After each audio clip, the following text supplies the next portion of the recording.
So here we have a few foot problems I can talk about. The first one here we have is hyperkeratosis, which is callus, which is cells protecting the skin under pressure.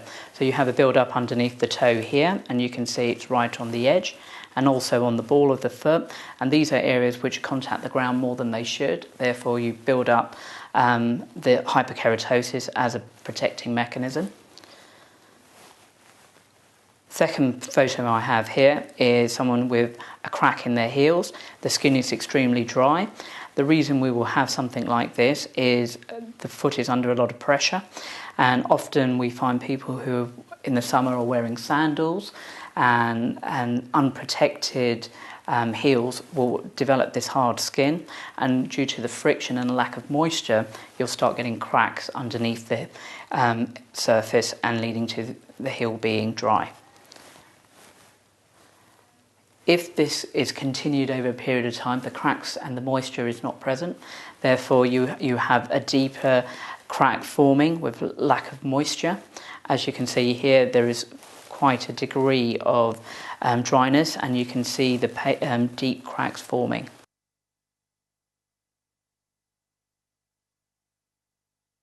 Fungal nails. Here's an example of a fungal nail. You can see how it has invaded the actual nail bed and the whole tissue.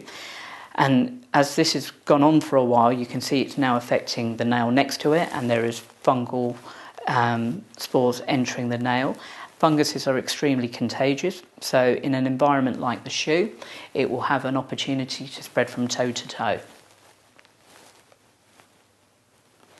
Here we have where a fungus has continued to settle into the nail and destroy all the nail matrix. You can see how discoloured it has now become. It's thickened, it's hard, and often the surrounding skin is also affected. As you can see, we often will find things like athlete's foot and fungal skin infections taking place. Sometimes it's often not obvious that you have a fungal nail. There is damage and trauma to the nail plate in the first instance. The nail will actually become thickened and lifted, as you can see here, and this will then lead on to a further breakdown of the nail plate. So here we move on to verrucas. Verrucas are something which are formed from viruses called the human papilloma virus. They affect the skin throughout the body. When they actually break through the skin, it often is a simple dot. That dot can then grow and spread, and as you can see here on underneath the nail, it's actually got thickened and hard.